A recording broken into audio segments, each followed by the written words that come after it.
wow, this really works. It's easy. I'm able to monitor my animals from afar.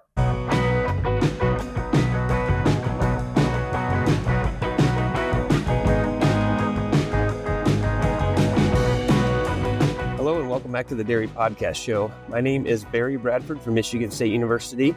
Today I'm honored to have as a guest Dr. Scott Carrick. Scott, welcome to the show. Hello, thank you for having me. So, Scott, if I understand correctly, you're a partner at the Attica Vet Clinic in New York? So we are currently we have 6 veterinarians. We are a dairy practice only, or I would like to say only, but we're about 90% dairy with, say, other farm animal. We don't do any cats and dogs or small animal. We are predominantly farm animal practice. We have different specialties within the practice of doctors have taken on different areas of specialty. One is taken on nutrition as his area of interest and where he goes to. And we have an embryo guy that just does embryos all day, every day. So, and then everything else in between. We try to supply the dairy industry with what it needs and to be part of the dairy team. We want to work with our clients, not for our clients, as I always say. I mean, I don't want to work for you. I want to work with you. Because if you make money, I make money, we all make money, and we keep going on. So that's kind of our practice. In a nutshell, that's the quick version of it. So great. I like that mentality. That's fantastic. How did you end up in working as a veterinarian and in the dairy space? Well, that's the question everybody asks a veterinarian. And why did you become a veterinarian, right? That's the age-old question. Well, I wanted to do something in animal agriculture when I graduated high school. And I thought, I can't afford to be a farmer, so I can work for farmers. And on to vet school I went. I originally had intent of, my original thought would be a mixed animal with emphasis in the farm animal space, with doing some kind of being the small town veterinarian who does a little bit of everything. Right. And then I practiced in Ohio for about a year doing that. And I realized that was not really what I wanted. I could not be focused on either aspect of it. And I was not doing myself or anyone else a favor. And I called up to Attica, and they were hiring at the time, and I'd done an internship there with one of my classmates, and they said, "Hey, we're hiring right now." And I said, "Oh, great." And I moved up there right after that. So, and I've been here ever since March of 99. So I've been here a couple of years. So that's kind of the story of how I ended up in Western New York. Where did you grow up? I grew up in north central Ohio. Yep. In farm country where they grow corn and beans, and then the next year they'll grow some beans and corn. So it's all cropland, and that's the major thing in where I grew up in north central Ohio. So. Maximize profitability and herd health with early detection in animal health, reproduction, calving, and feeding. The most advanced bolus technology and professional support from agricultural experts makes this possible. SMAX Tech, the health system that future-proofs your operation. From a very high-level perspective, I'm curious, and maybe this will bring us to our topic for today, maybe not, but if you had to point to 2 or 3 things that you think have been the biggest changes in the dairy industry since you've been deeply involved, what would you point to? One of the factors that comes up is the labor shortage that seems to be facing everyone right now. I can remember way back in the day, I sound like an old guy now, but way back in the day when you'd show up at a farm, there'd be 2 or 3 people there to help you. They just stand there and help you, and no matter what. And now it's you got to find somebody, and they got to stop what they're doing to come help you. So it's just a labor issue is one of those things. just finding bodies that want to work and will want to do the farm labor. Yeah, that puts it in a stark way of putting it, right? You've gone from having a couple of hands and to somebody that's a distraction if you want to talk to them, right? Yes. So that's probably one of the biggest things I've seen. And farms are trying to, farms are growing bigger. Our farm numbers are dropping, but cow numbers are staying the same or going up. So, and then they keep trying to do stretch labor as far as they can. Is those two things kind of go hand in hand from what I see. So that's a couple of the big factors that I see. So, yep, makes sense. So that does dovetail very nicely with sort of what we wanted to dig into today with you is this explosion of behavior monitoring technologies. I guess they started being developed probably 20 years ago or more, but they've really started to blow up in terms of adoption in the industry just in the last 10 years or even the last 5. And it seems to me like, and you can give me your perspective, that we're kind of at that really steep ramp up phase where adoption is going from the early adopters. Now we're in the middle phase where the 80% of people are seeming to jump into this space now. Is that what you see? Yeah, I would agree with that. There were some people who jumped on early with different technologies, and some of those technologies that they originally jumped on aren't as prominent, and there's new ones in the marketplace. I think the early adopters who had the ones that I'm talking about, like the ones that are not as prominent in the marketplace, at least in my area, in my world here, is they showed that they were able to work, but they had some flaws, and they were able to figure out what those were. And some of these newer technologies have gone through and made those corrected on those flaws. Okay. So, or shortcomings of those systems, they seem to have figured out what those are and made those work a little better on different things and collect data, right? So talk me through, if you would, go back however many years to some of the first, 2 or 3 herds that you worked with that moved into these systems.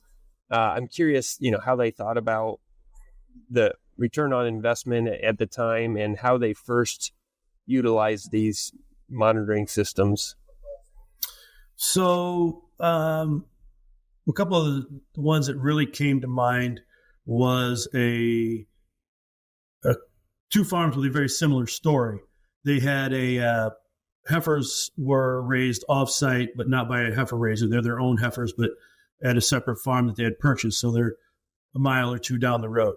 Well, the breeding in those groups was less than desirable. And so that's where they started looking at a particular system and said, we really got to have this because we're not getting the heat detection we need. We got the people down there. We're doing the tail paint. It's not, the facility is old, which is in this part of the world kind of standard for heifers at the time. Right now we put them in an old barn. It's functional, but not really ideal and labor friendly. So they ended up going with these systems based on heat detection and starting with it in the heifers for breeding. And it really just made sense after that. It just was after that, it's kind of a no-brainer. It's like, wow, this really works. It's easy. I'm able to monitor my animals from afar. They still have to go down and see that, but that's kind of the big step forward on a couple of farms. Now, there's other farms that have not put it in their heifer. These technologies, these systems, they don't use them in their heifers because they've got really good heat detection and they observe their heifers very, very well. So it all depends on your situation and how you're set up.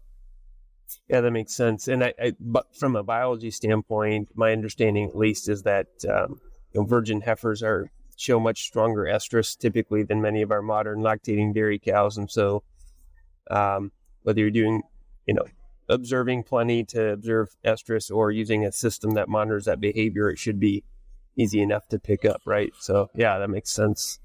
Yes.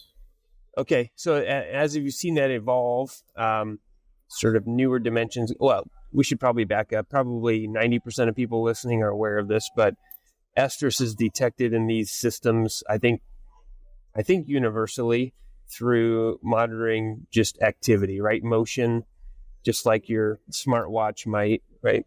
Yeah, they got an accelerometer of some sort, and it measures an increase in activity over the standard. So it collects the data, baselines it, and then when they exceed a certain level of activity, then it'll show up as estrus or a heat. Yep, absolutely. Okay, and so then, particularly in the last 5 years, I think we've seen a number of other features be offered in different systems. So I'm curious how you've seen the use of these systems evolve as these other features were rolled out. So yeah, like the first systems that were out just basically were activity monitors, checking more focused on breeding aspects of things. But now We've got the activity along with ruminations, and then there's a temperature involved with one system that can actually do internal temperatures. So now with that data, it allows the companies and the systems to create more algorithms of understanding where there's more different activities, or not just heat detection, but also if there's a health event then where the animal needs to be taken care of. So that has changed. That's just a big game changer overall, which is goes back to where I'm with these systems is these systems are meant to, they can't replace an employee per se, but they need to make the employees you have do a better job and laser focus on what they're working on when they're going out to the barn to work on these cows, which means you can then have them focused on what they're doing, which gives them more time in the rest of their day. So that's a big factor of how I look at the systems and how they're going to work with each farm and how they're going to use them. That makes a lot of sense. Yeah, and I think it is super important to think about how is this going to influence our management system, and where are we going to see the benefit of actually implementing this instead of just another thing to take care of, right? Right. I'm just curious if you've seen a couple of farms that have really hit it out of the park that way, and like they've really figured out for their system how to make the most out of it. Yeah, so they're really using it. Obviously, the main focus with these programs is they're sold with the heat detection. And in my mind, the main systems that are out there, the heat detection, the activity monitoring, we got that they should all have that. The next step with these systems is finding that cow with a health event that's in the group.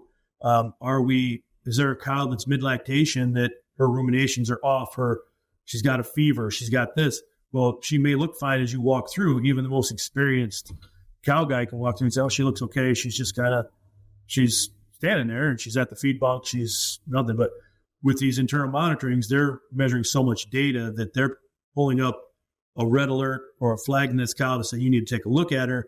She may be at the beginning stage of mastitis or an indigestion.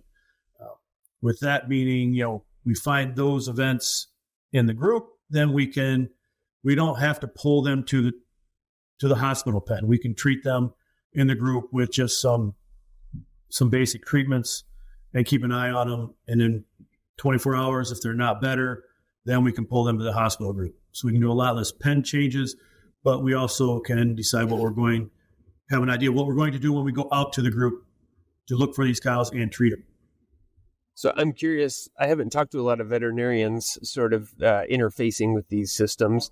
Is it influencing the way you do your job on these? I think you just kind of alluded to that, but maybe speak more on that.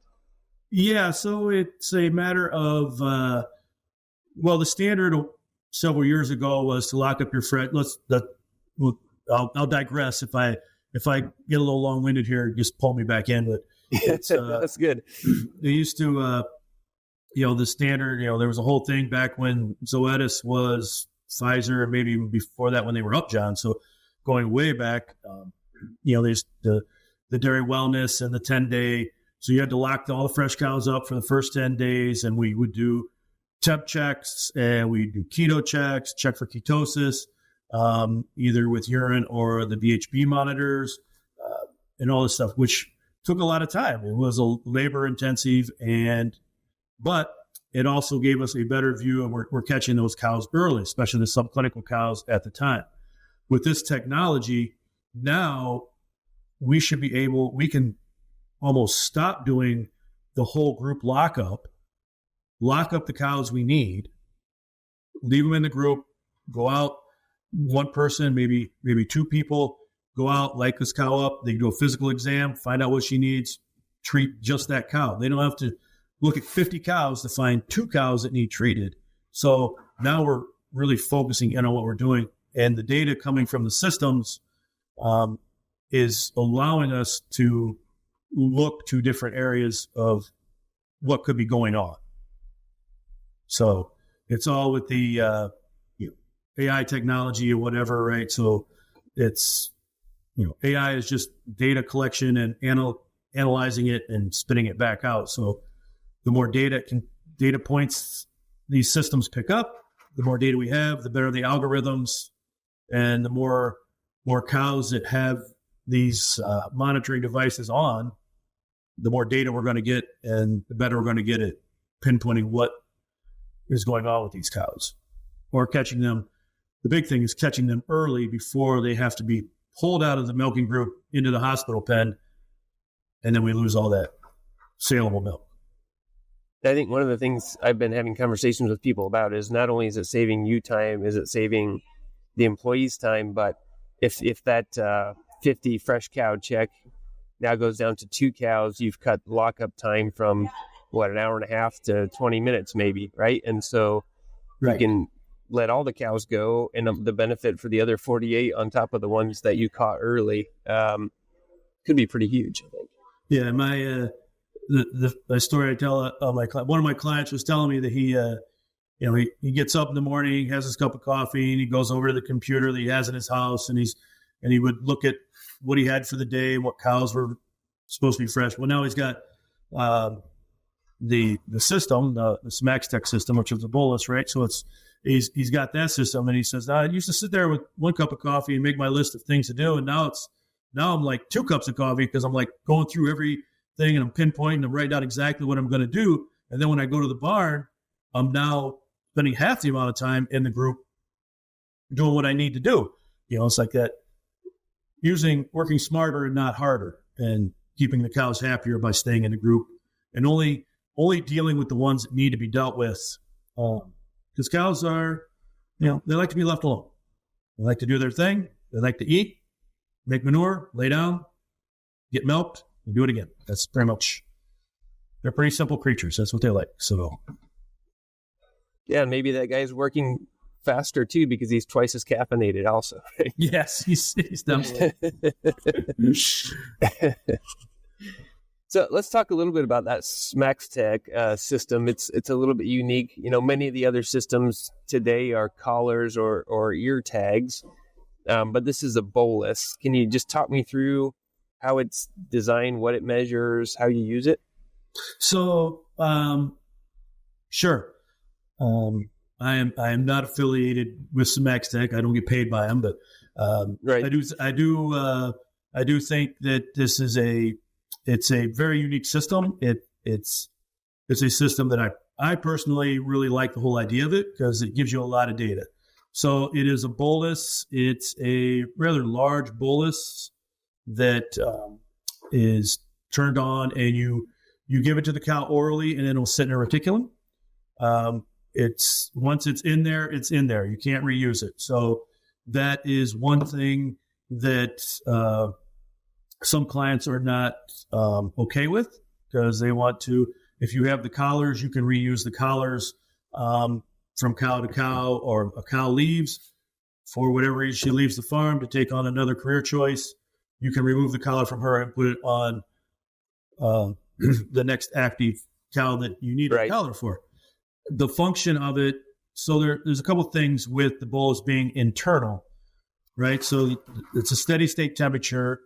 This system allows you to measure activity.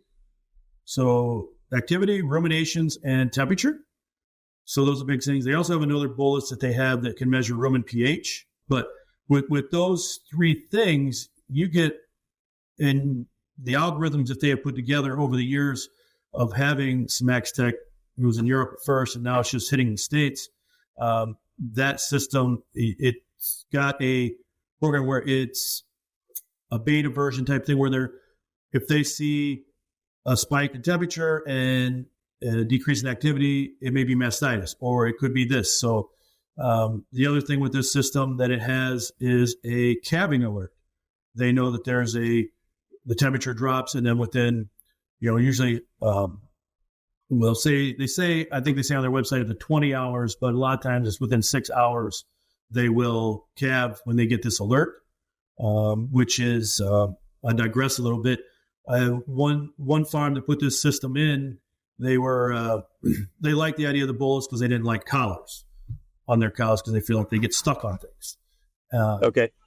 And the first week they had it in, they had a cow that came up on the alert that she was supposed to be calving, and they had all walked by her and didn't see anything. So they said, "Well, we better go check her." They went and checked her, and she ended up having a breech calf, and they ended up getting the calf, and all turned out okay. But it was one of those cows they would have totally missed at that time of year because they were busy spring planting, and it was a lot of things going on. So that really, in that particular farm, it was like a great help them a lot, right? It's like that extra employee that they don't have. So the system with the bolus, it gives you a lot of data. There's a lot of data points coming through on that. So the temperature is a big one. With that, they got an algorithm. You can see how many times she gets up and drinks. They've also created an algorithm of how much water they're taking in. Obviously, based on every time they drink, there's a temperature drop on the bolus, right? Because you drink out of the water trough, it splashes the bolus in the reticulum. It's going to drop the temperature. So right. You can see that every time that on the graph, it'll show you where she's at, how many times she drinks, which then gives you which is another case of a farm they found out that their group, there was an argument for years of we need more waters in the group, and those who put the waters in were not so much hearing what they were saying. Oh, there's plenty of water. Well, now it's like, no, right here we can show you we need more waters in this group because they're not drinking enough, and it would show up with their algorithm, with this, just the type of data you can get out of one of these systems, and this system in particular, from there. So SmaxTex gives you a lot of data. If you're data driven, that's a system. It's probably a system for you. There's lots of data, and they're very open to questions of, if you have, I would like to know this from this group of cows or whatever. They'll try to work with you to figure out how to make that happen so they can get some pertinent and relative information that's for you. Your example you gave of the inadequate water in a pen, that's probably the first I've heard somebody talk about a way to use the water intake data. So that's super interesting. Is that comparing across pens, or how did they know, what reference did they use to say this is inadequate, I guess? So I believe it was an alert came up that they weren't drinking enough. That the alert came up from the system saying they're not drinking enough. And they either not have access to water or they're not getting up to drink. But if the whole group's not doing it, then it's probably not they don't have enough access. So that was still alert driven. That's interesting. Okay. Wow.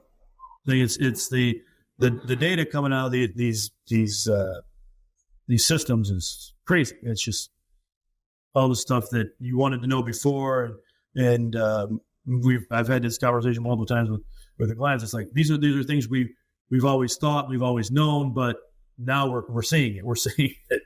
This is really happening.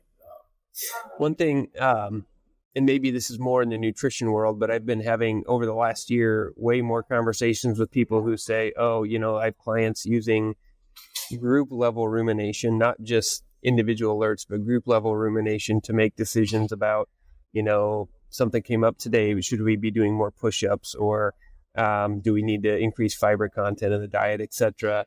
Do you see that being done on your farms? Yeah. I definitely see that going on. There's definitely going along that vein of thought. The system, you can really tell the cows, and the system's going to tell you if there's a feed change that the cows don't like. I got a farm that has a monitoring system, and they typically get 4, 5, maybe 8 to 10 on a bad day of something, weather change or frozen feed or something, weather related events, and for cows to come up on the alert. And one day they ended up with 60 cows on the alert, and it was like, whoa! Oh, wow! Yeah, well, they found out that the ration was not correct, and the cows were like all of a sudden telling them. So it was in a hurry, and they thought, before anything really bad happened, before there was like all indigestions and everything else going through, they were able to correct it and go forward from there. So that's part of what the cows are going to tell you if the whole thing is off. And back to your original question of the ruminations, that is kind of an area that I like to look at is, can we look at the group? Is the group ruminations good? Are we getting ups, downs? Are we staying in the area, staying in the range of ruminations where we want to be? That's one of the things I like to look at before I get there, to kind of have discussion points and go over it when I get to the farm. So, and that does bring up another question I was going to ask you. Again, I'm not a veterinarian. I don't know exactly how you interface, but it sounds like, at least for some of your farms, you have direct access to this data you can look at independently and kind of analyze and help them see things. Is that correct? Yeah.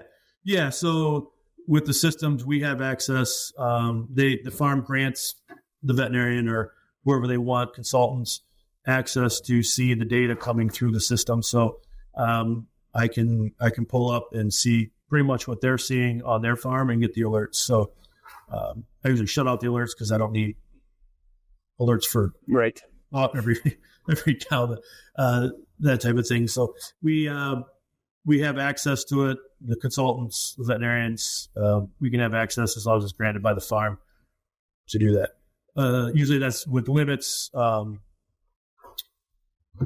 They don't grant us administrative to make changes or add this or that to it. It's more of a observational type thing, which is fine. So one question I definitely wanted to throw at you, I'm going to assume here that, you've got a roster of clients and you've seen adoption increase across that roster, but probably still you have customers that are evaluating whether investing in a system like this makes sense for them. So how do you help them think through that investment today and the different options they have and the trade-offs of different systems? So I usually give them just I have like the spiel I have, right? There's in our area here, there's currently 3 main systems. So they all have the activity. It's the ruminations that come in next. They all 3 have the ruminations. So the ruminations we have the ruminations. We know which is which. There's an argument made that Symaxtex is probably more accurate because it's right next to the rumen with the bolus sitting in the reticulum. So it is getting physically moved around. Yeah, right. Physically there. The thing that sets it up, Symaxtex kind of sets itself apart with the system is it gives you internal body temperature. So it will give you an alert if she spikes a fever. With that temperature monitoring, then you've got water intake. You've got how much water there is, when she drinks, how often she drinks, and all that. So that's another step. And that's just another aspect of data that they can put together to create the algorithms that they come up with if there's a health event that shows up for those cows.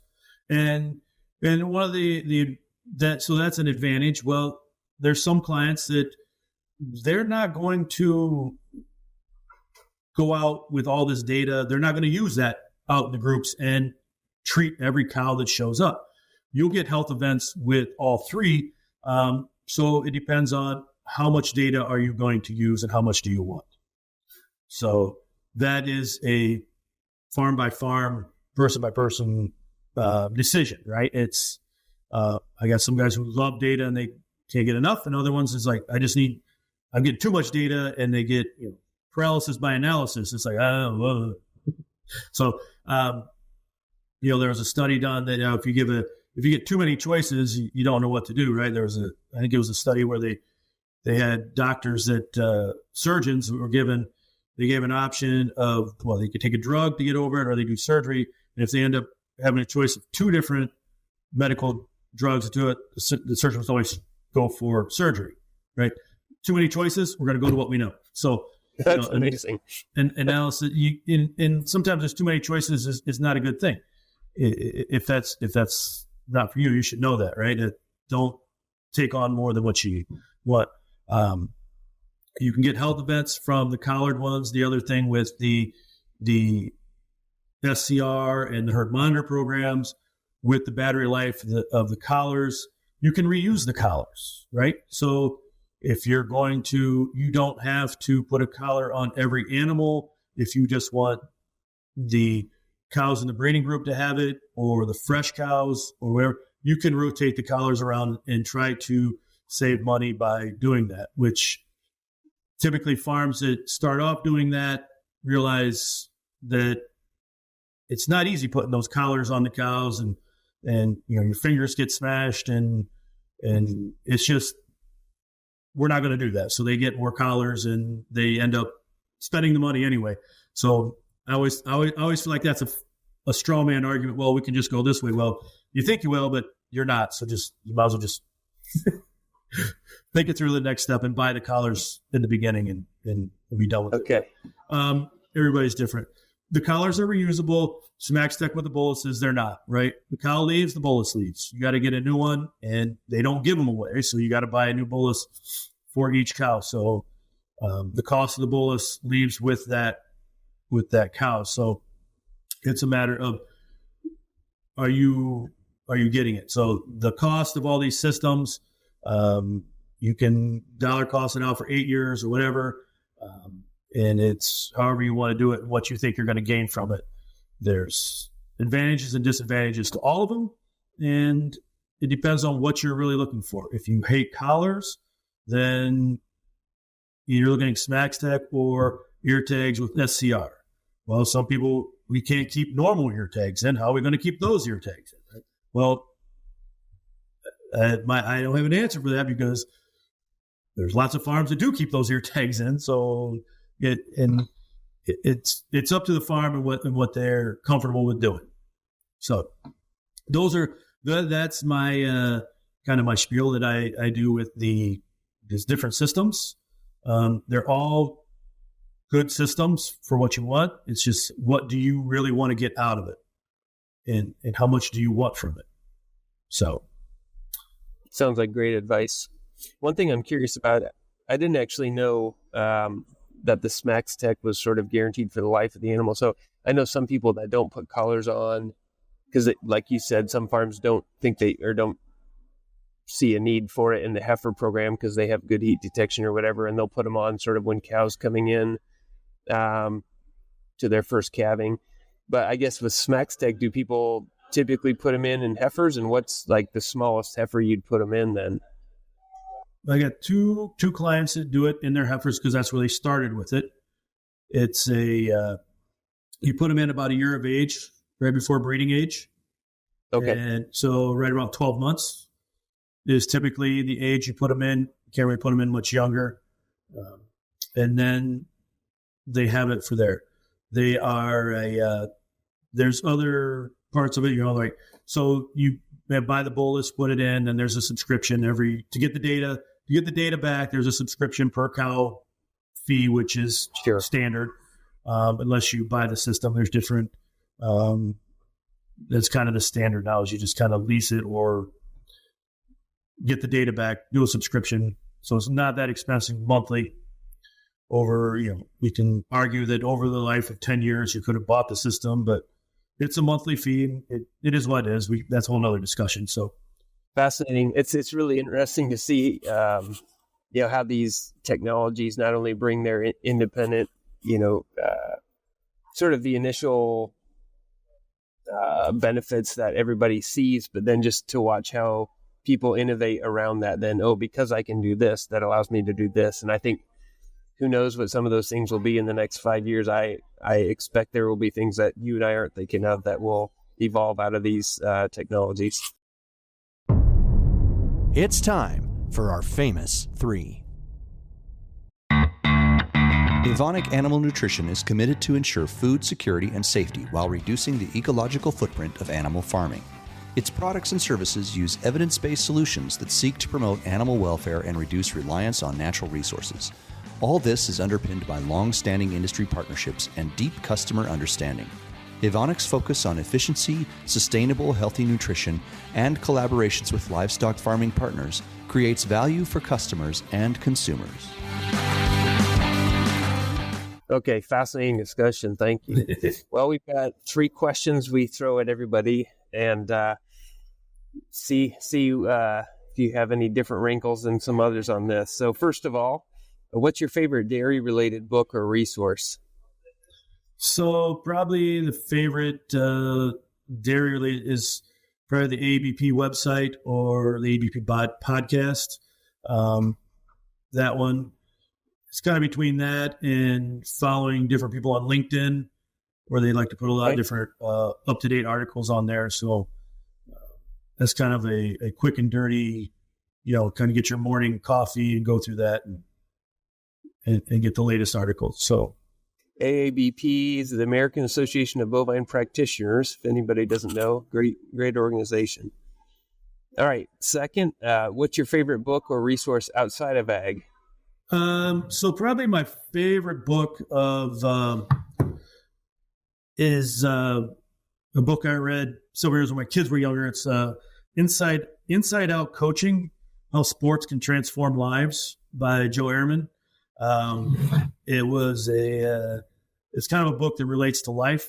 I mean, you can read a lot of this book. It was written about sports. Joe Ehrman was part of the Baltimore Colts back in the day.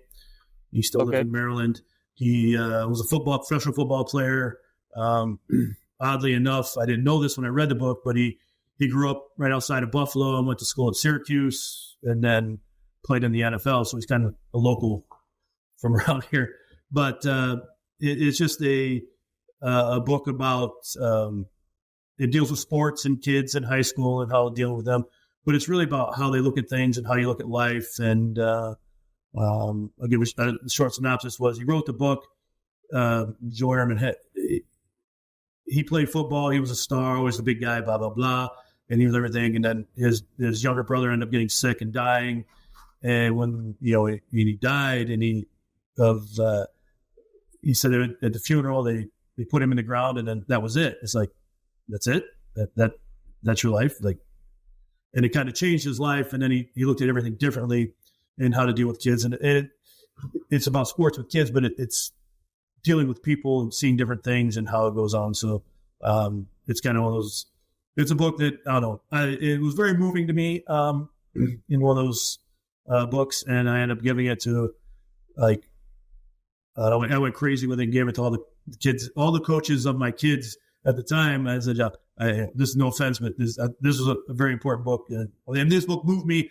I thought it was very important of what sports could be for kids, and you can relate it to everyday life too. So, and it must have had some effect because one of my friends, he keeps every time we get together, he's like, "Hey, you're the guy that gave me the only book I ever read since I had to read a book." So it's like, oh wow, he actually read it and took it to heart. So it's a good. I highly recommend it to anyone who anyone has kids or as just a good book to read and a lot of lessons in there. So thank you for sharing that. Yeah. It's amazing what sports can do for people, but it's also amazing how far short of that we fall in many youth sports organizations. It's not, it's a whole lot more to it. So thank you. Okay. Last question. In your opinion, what sets successful dairy professionals apart from those who are less successful? What I think it's the little things. The big things, it's not just the big things, but it's when the little things become common every day. This is how we do it. It becomes a way of life. It becomes a life choice of how you do things, not just doing the big things. It's the little things, which is everything from creating the mindset for the farm, for the employees, letting them in on what they're doing, they take pride in what they're doing, then their employees take pride, and it all just snowballs into just being successful. So it's really taking care of the little things that need to be done and not letting those slip away. So, which is kind of I don't know if that's specific enough, but it's kind of a broad. It's true, right? If it was just one thing you had to do right to be successful, everybody would be. Right. Yep. Well, Dr. Carrick, thank you so much for joining us on the show today. I've very much enjoyed the conversation. I too have enjoyed it. Thank you for having me on. Well, this has been another episode of the Dairy Podcast Show. If you haven't subscribed or liked this yet, make sure you hit the button so you don't miss the next episode, and we will see you then.